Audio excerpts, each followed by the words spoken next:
పెద్ది సుదర్శన్ రెడ్డి గారు ఉద్యమ నాయకుడు. తెలంగాణ రాష్ట్ర సాధనలో అలుపెరుగని పోరాటం చేసిన యోధుడు. మరి పాతికేళ్ల ప్రస్థానం, ప్రవాసంలో మన సంస్కృతి సామ్రాజ్యం, మన సిలికానాంధ్ర ఇప్పుడు అమెరికా గడ్డ దద్దరిల్లేలా, తెలుగు రక్తం ఉరకలెత్తేలా చరిత్ర పుటల్లో నిలిచిపోయే రజతోత్సవ మహా సంగ్రామ సంబరం, విశ్వవ్యాప్త తెలుగు దిగ్గజాల అక్షర కవాతు, అద్భుత కళా వైభవం.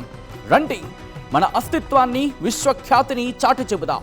ఆగస్టు 1న అమెరికా కాలిఫోర్నియా ఓక్లాండ్ ఎరీనాలో సిలికానాంధ్ర రజతోత్సవ వేడుకలో పాల్గొందాం.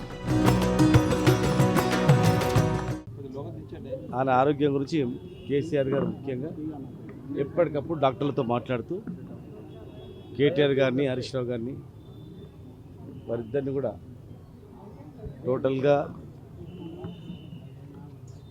ఏదైనా సరే లేదు, ఎన్ని శాశక్తులు కృషి చేసి ఆయనకు అన్ని మంచి చేయాలనేటువంటి ఉద్దేశంతో కేసీఆర్ గారు, కేటీఆర్ గారిని, హరీష్ రావు గారిని కూడా ఇమ్మీడియట్గా పంపించడం జరిగింది. మళ్ళీ ఇక్కడ రావడం జరిగింది. ఇక్కడ వచ్చినప్పటి నుంచి కూడా వాళ్ళిద్దరూ అనుక్షణం అందరు డాక్టర్స్, ఈ రాష్ట్రంలో ఈ దేశంలో అత్యున్నతమైన డాక్టర్లు ఎవరెవరు ఎక్కడ అందరితో సంప్రదించి ఆరోగ్యాన్ని బాగు చేయాలని అహర్నిశలు కృషి చేస్తాను.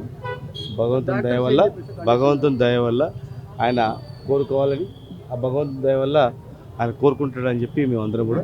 పెద్ది సుదర్శన్ రెడ్డి గారు ఉద్యమ నాయకుడు. తెలంగాణ రాష్ట్ర సాధనలో అలుపెరుగని పోరాటం చేసిన యోధుడు. మరి ఆయన ఆరోగ్యం గురించి కేసీఆర్ గారు ముఖ్యంగా ఎప్పటికప్పుడు డాక్టర్లతో మాట్లాడుతూ కేటీఆర్ గారిని, హరీష్ రావు గారిని, వారిద్దరిని కూడా టోటల్గా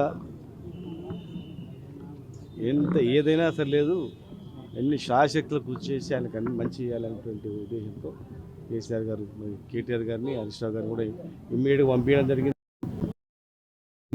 మళ్ళీ ఇక్కడ రావడం జరిగింది. ఇక్కడ వచ్చినప్పటి నుంచి కూడా వారిద్దరూ అనుక్షణం అందరు డాక్టర్స్, ఈ రాష్ట్రంలో ఈ దేశంలో అత్యున్నతమైన డాక్టర్లు ఎవరెవరు ఎక్కడ అందరితో సంప్రదించి ఆరోగ్యాన్ని బాగు చేయాలని అహర్నిశలు కృషి చేస్తాను.